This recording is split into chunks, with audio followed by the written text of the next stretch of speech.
everyone, welcome to the Commerce JRF Adda platform. This is Soumya Yadav here and I have qualified UGC NET JRF with 99.29 percentile in commerce.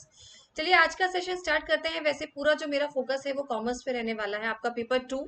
और ये बात हमेशा ध्यान रखिए, paper 2 बहुत ज़्यादा important है। मैंने बहुत सारे बच्चे ऐसे देखे हैं जो सिर्फ पेपर 1 पे ज़्यादा फोकस करते हैं और जिस चक्कर में उनका पेपर खराब हो जाता है।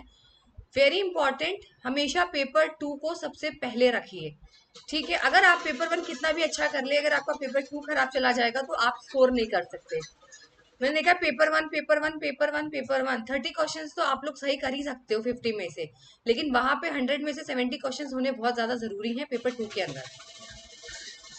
जैसे मैंने आपको बोला था कि वैसे कंटिन्यूसली कॉमर्स की क्लासेस चलेंगी, पर बीच बीच में मैं आपको पेपर 1 के सारे इंपॉर्टेंट टॉपिक्स भी जरूर कराऊंगी, ठीक है। जो जो एग्जाम्स के पॉइंट ऑफ व्यू से जो मुझे इंपॉर्टेंट लगेगा एनालिसिस करके, वो मैं आपको वो टॉपिक्स जरूर यहाँ पर पेपर 1 के भी मैं सारे कराऊंगी, ठीक है।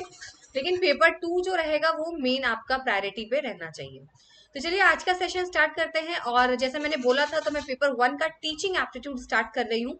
और टीचिंग एप्टीट्यूड का सबसे इंपॉर्टेंट कॉन्सेप्ट आपका मैं यहाँ पर लेकर आई हूँ, जो है टाइप्स ऑफ असेसमेंट्स।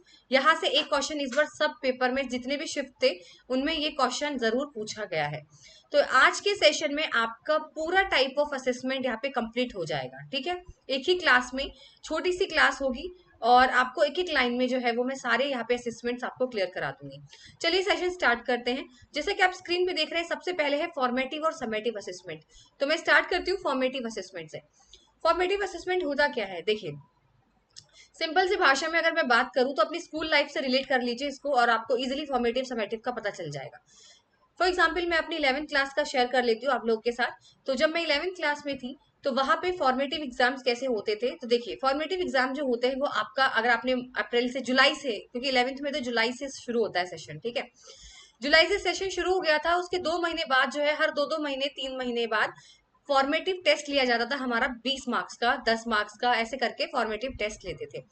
तो उस फॉर्मेटिव टेस्ट में कुछ क्वेश्चंस पूछे जाते थे जो हम लोगों को बीच बीच में एग्जाम्स देने होते थे। वो भी मतलब ऐसा नहीं है कि हम अगर खराब करके आएंगे तो हमारे मार्क्स कट जाएंगे, ऐसा वैसा कुछ है। तो मतलब 20 मार्क्स का एक छोटा सा टेस्ट लिया जाता था, जो कि हर 2-2 3-3 महीने में लिया जाता था। अगर वो टेस्ट नहीं लेते थे तो क्विज ले लेते थे, क्विज नहीं लेते थे तो ग्रुप डिस्कशन के फॉर्म में ले लेते थे। 4-4 बच्चों का ग्रुप बना देते थे, टॉपिक दे दिया जाता था और आप डिस्कस करो, उसके मार्क्स मिलते थे। ग्रुप डिस्कशन नहीं कराते तो डिबेट करा देते थे, या फिर कभी कभी तो चार्ट्स या फाइल बनाने को दे देते थे। 20-20 मार्क्स के चार्ट्स बना के लेकर आइए। तो बीच बीच में कुछ एक्टिविटीज कराना जो होता है वो फॉर्मेटिव असेसमेंट का पार्ट होता है, ठीक है।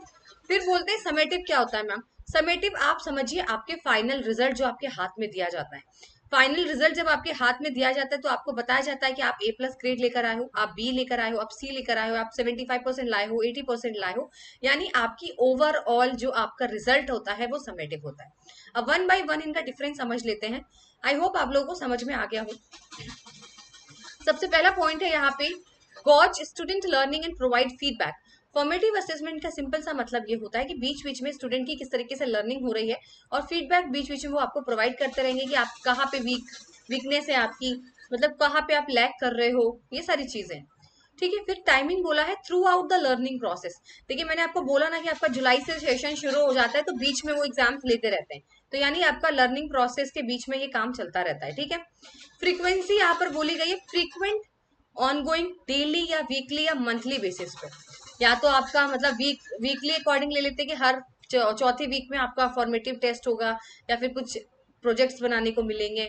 डेली बेसिस पे तो नहीं होता है। डेली बेसिस पे सिंपल से जैसे आपसे ओरल क्वेश्चंस पूछ लिए, जैसे अगर मैं टीचर हूं तो मैं क्लास में मैं कल बोलूंगी कि मैं सबसे कल क्वेश्चंस पूछूंगी क्लास के अंदर, ठीक है। तो मैंने जनरली किसी को भी उठा के क्वेश्चंस पूछ लिए, ठीक है, तो वो एक डेली बेसिस पे भी कर सकते हैं। फिर बोला गया है लो स्टेक्स। तो फॉर्मेटिव असेसमेंट को लो स्टेक्स क्यों बोला जाता है? फॉर्मेटिव असेसमेंट को लो स्टेक इसलिए बोला जाता है क्योंकि इसका इम्पैक्ट आपके फाइनल रिजल्ट पे नहीं पड़ता।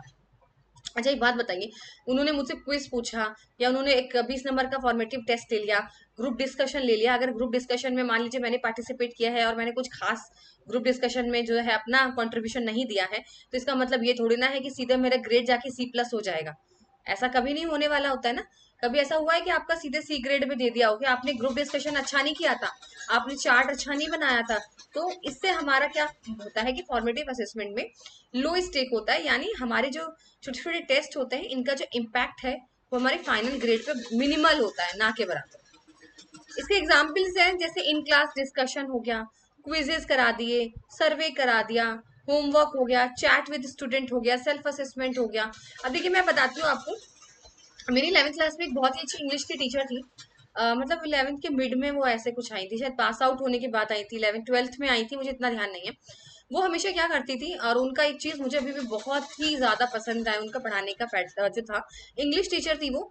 और वो क्या बोलती थी कि वो हमेशा क्लास में रोज आती थी और एक टॉपिक देती थी हम लोगों को इंग्लिश का, कि अपने बारे में या कोई भी टॉपिक देती थी और बोलती थी आप लोग अब इसके बारे में एक पैराग्राफ आर्टिकल लिखो इंग्लिश में अपनी लैंग्वेज में।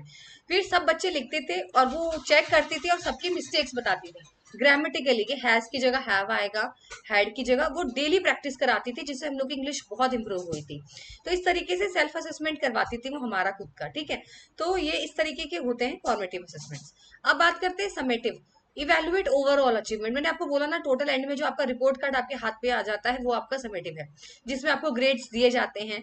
ये होता है at the end of instructional period, यानी लास्ट में, या तो सेमेस्टर वाइज मान लीजिए। अब देखिए कुछ कुछ जगह कॉलेज में क्या होता था, मेरे जैसे मैंने बीकॉम जहाँ से किया है वहां पे सेमेस्टर वाइज रिजल्ट देते थे। यानी अगर मैंने 3 साल की मैंने बीकॉम करी है तो मेरे पास 6 रिपोर्ट कार्ड्स हैं, यानी मेरी जो मार्कशीट्स है वो 6 मेरे पास मार्कशीट्स हैं, क्योंकि वो सेमेस्टर वाइज कराते हैं। अगर एक बात मैं आपको बता रही हूँ, सॉरी, ठीक है। कुछ कुछ जगह पे ईयरली कराते हैं कि आप 3 साल है तो 3 मार्कशीट मिलेगी, एक साल में एक बार एग्जाम्स हो रहे हैं। तो वो सेमेस्टर वाइज भी हो सकता है और ईयरली वाइज भी हो सकता है। फ्रीक्वेंसी इसकी क्या होती है, यूजुअली ईयर, मतलब मैंने आपको बोला ना कि फ्यू टाइम्स अ ईयर, या तो सेमेस्टर 6 6 महीने पे या फिर साल में। स्टेक्स इसका हाई स्टेक होता है, क्योंकि इसका तो परफॉर्मेंस आपको देना पड़ेगा। अगर आपने फाइनल पेपर ही बिगाड़ दिया तो आपके ग्रेड ऑटोमेटिकली बिगड़ जाएंगे। इसके एग्जाम्पल जैसे फाइनल ऐसे, फाइनल रिपोर्ट्स, फाइनल आपका प्रोजेक्ट, आपके कुछ एग्जाम्स होते हैं, फाइनल रिजल्ट जो देते हैं वो आपका समेटिव होता है। आई होप आप लोगों को समझ में आ गया हो। नेक्स्ट है आपका प्लेसमेंट टेस्ट। प्लेसमेंट असेसमेंट क्या होता है जी? देखिए प्लेसमेंट असिस्टेंट मतलब आपकी, इसमें आपको कीवर्ड दे रही हूं मैं, एग्जिस्टिंग नॉलेज आपको कितनी है। अगर मुझे कल को कोई कोर्स करना है, जैसे फॉर एग्जांपल मुझे ना बैंकिंग में एडमिशन लेना है, बैंकिंग डिप्लोमा में, तो वो मेरा प्लेसमेंट टेस्ट लेंगे या फिर प्लेसमेंट असेसमेंट लेंगे कि इसको कितना मालूम है बैंक के बारे में। तो वो मुझसे इंटरव्यू के थ्रू ले सकते हैं, रिटन टेस्ट के थ्रू वो मुझे बैंकिंग के क्वेश्चंस पूछेंगे कि इसके पास कितनी एग्जिस्टिंग नॉलेज है। तो इसका कीवर्ड याद रखिएगा, जब भी स्टूडेंट की एग्जिस्टिंग नॉलेज को चेक करा जाता है कि हाँ ये इस कोर्स के लिए सुटेबल है या नहीं है, ठीक है, उसे प्लेसमेंट टेस्ट बोलते हैं। जैसे आप लोगों ने देखा होगा, थोड़ा इसको रिलेट करिए रियल लाइफ से, कि जो एमएनसीज वगैरह में एमबीए वगैरह करते हैं, बीटेक करते हैं, तो उनका प्लेसमेंट जो कैंपस प्लेसमेंट होता है, तो कंपनीज आती हैं तो वो आपकी नॉलेज चेक करते हैं कि वाकई ये हमारी कंपनी में काम कर सकते हैं कि नहीं, तभी तो आपको प्लेस किया जाता है। अगर आप इंटरव्यू क्वालिफाई कर देते हैं, जो भी उनका प्रोसीजर होता है, तो आपको जॉब मिल जाती है। यानी वो चेक करते हैं कि आप सुटेबल हैं कि नहीं है उनकी कंपनी के लिए, या आपके पास उस चीज के अगर आप मार्केटिंग के लिए अप्लाई कर रहे हैं तो आपके पास एग्जिस्टिंग नॉलेज है मार्केटिंग की। तो वो होता है आपका प्लेसमेंट टेस्ट, ठीक है। इसका कीवर्ड याद रखिएगा, स्टूडेंट की एग्जिस्टिंग नॉलेज चेक करना। कहीं भी क्वेश्चन में एग्जिस्टिंग नॉलेज की बात करी जाए तो आप प्लेसमेंट लगा के आएंगे। Next is performance assessment. Performance क्या होता है मैम? देखिए परफॉर्मेंस के अंदर क्या होता है, छोटा सा एग्जांपल देती हूँ। फॉर एग्जाम्पल मैं म्यूजिशियन हूँ, बहुत अच्छा म्यूजिक मुझे आता है, गाना गाने, मुझे इंस्ट्रूमेंट्स प्ले करने आते हैं। अब वो बोलेंगे डेमो करके दिखाओ, परफॉर्म करके दिखाइए, ठीक है। तो कहीं भी आपको डेमोन्स्ट्रेशन का वर्ड आ जाता है या डेमो का वर्ड आ जाता है, देखिए मैं साथ ही साथ आपको कीवर्ड दे रही हूँ, नोट डाउन कर लीजिए। प्लेसमेंट के आगे लिखिएगा आप लोग स्टूडेंट की existing knowledge, assessing the student existing knowledge, notes इस तरीके से बनाए जाते हैं। परफॉर्मेंस असेसमेंट के आगे लिखिएगा डेमोन्स्ट्रेशन। कहीं भी डेमोन्स्ट्रेशन सॉरी करने की बात आती है तो वो परफॉर्मेंस असेसमेंट होता है। अब एक एग्जाम्पल से समझिए, क्लियर हो जाएगा। मैं म्यूजिशियन हूँ, बहुत अच्छी अच्छी चीजें प्ले कर लेती हूँ, वैसे वाकई मुझे कुछ नहीं आता है म्यूजिक का, लेकिन एक एग्जाम्पल लीजिए, ठीक है, कि मैं बहुत अच्छे अच्छे इंस्ट्रूमेंट, तो वो कहते हैं आइए और जरा डेमो करके दिखाइए और पियानो बजा के दिखाइए। यानी आपको अपनी जो स्किल है वो आपको डेमोन्स्ट्रेट करके दिखानी पड़ेगी, ठीक है। समझ में आया आपको? यानी आप, आपको अगर आता है, आप बड़े म्यूजिशियन बन रहे हैं, तो आइए मैडम आप प्लीज पियानो या फिर कुछ भी फ्लूट बजा के दिखा दीजिए, जरा डेमो दिखाइए। उसे बोलते हैं परफॉर्मेंस असेसमेंट, यानी आप परफॉर्म करके दिखाइए, ठीक है। चलिए नेक्स्ट आता है आपका ऑथेंटिक असेसमेंट। ऑथेंटिक काफी सिमिलर होता है परफॉर्मेंस से काफी सिमिलर होता है, बस एक डिफरेंस होता है इसके अंदर, अपनी नॉलेज को, अपने स्किल्स को, अपनी एबिलिटी को रियल वर्ल्ड में लगाइए। समझ रहे हैं आप? जो आपको जो चीज आती है ना उसका एग्जैक्टली में, जैसे कहते हैं ना कि आपने ये मैथमेटिक्स ये सारी चीजें सीखी है, पर असली लाइफ में आप उसको किस तरीके से अप्लाई करेंगे, वो चीज है यहाँ पर। तो ये एग्जैक्टली स्टूडेंट जो है ना वो अपने रियल लाइफ सिचुएशन में किस तरीके से उसको अप्लाई करते हैं, वो चीज बोली गई है ऑथेंटिक असेसमेंट में। फॉर एग्जाम्पल लीजिए, मुझे अकाउंट्स बहुत अच्छा आता है फॉर एग्जाम्पल, ठीक है, मैं अकाउंट्स में बहुत एक्सपर्ट हूँ, एक्सेल में, टाइपिंग में, ठीक है, बहुत एकदम एक्सेल, मुझे एक्सपर्टीज हूँ मैं एक्सेल में, MS एक्सेल में। अब वो बोलेंगे आइए और जरा अपना जो आप एक्सपर्टीज है ना, इसको अब रियल लाइफ में आप जरा हमारे ऑफिस के जितने भी एम्प्लॉयज हैं, आप उनका पूरा एक्सेल में उनके सैलरी का चार्ट बना दीजिए। यानी फॉर एग्जाम्पल आप प्रेजेंटेशन दे दीजिए, यानी आपको जो आता है ना वो असली में लगाइए। अब मैंने बोला कि देखो मैं ये काम बहुत अच्छा करती हूँ, फॉर एग्जाम्पल कोई भी काम लगा लीजिए कि मैं ये काम बहुत अच्छे से करती हूँ, तो वो ये बोलेंगे चलिए आप जो आपको आता है अब वो रियल वर्ल्ड में हमें जरूरत है, आप उसको लगा के दिखाइए, वो चीज है, ठीक है। परफॉर्मेंस में हम सिर्फ डेमो देते हैं, परफॉर्मेंस में क्या करते हैं, हम सिर्फ डेमो देते हैं कि हाँ हमें ये चीज आती है तो आप करके दिखाइए, लेकिन वही चीज को आपको रियल लाइफ में लगाना होता है। आप, मैंने बोला मैं मार्केटिंग में बहुत अच्छी हूँ, तो कहिए चलिए आइए हमारी सेल्स बढ़ाइए, ठीक है। आपका जो बिजनेस प्लान है, आपका जो मार्केटिंग प्लान है वो आप लगाइए और हमारी सेल्स इंक्रीज करिए, रियल वर्ल्ड में लगाइए उस चीज को, उसे बोलते हैं ऑथेंटिक असेसमेंट। चलिए नेक्स्ट है आपका डायग्नोस्टिक असेसमेंट। डायग्नोसिस का मतलब आप डॉक्टर से रिलेट कर सकते हो, आपको कोई बीमारी होती है, कोई भी डिजीज होती है, तो डॉक्टर सबसे पहले डायग्नोसिस करते हैं, क्या सिम्टम्स है, क्या क्या आपको फील हो रहा है, किस किस तरीके की प्रॉब्लम है, उसके अकॉर्डिंग वो आपको जो है वो मेडिसिन प्रिस्क्राइब करते हैं। उसी तरीके से ये बच्चों के साथ भी वही चीज होती है, स्टूडेंट का डायग्नोसिस करना बहुत जरूरी होता है, कहाँ कहाँ पे वो लोग वीक है, कौन कौन सा इसका स्ट्रेंथ पॉइंट। जैसे किसी किसी का एग्जाम्पल मैं बताती हूँ, मेरी बहुत सारी ऐसी फ्रेंड्स थी स्कूल के टाइम में, इतनी अच्छी ओरेटर थी, अगर मैं बात बोलूं कि बहुत अच्छा उनके अंदर, इतना वो रिटर्न में और एग्जाम्स में इतने अच्छी नहीं थी। एक मेरी फ्रेंड है, ठीक है, वो स्कूल टाइम में थी, तो वो इतनी अच्छा मतलब रिटेन वगैरह में नहीं थी कि एग्जाम है तो 100 में से 95 ला रही है, 99 ले रही है, नहीं। बट उसके जो कम्युनिकेशन स्किल थी, जो प्रेजेंटेशन स्किल थी उसकी बहुत मतलब सुपर्ब थी।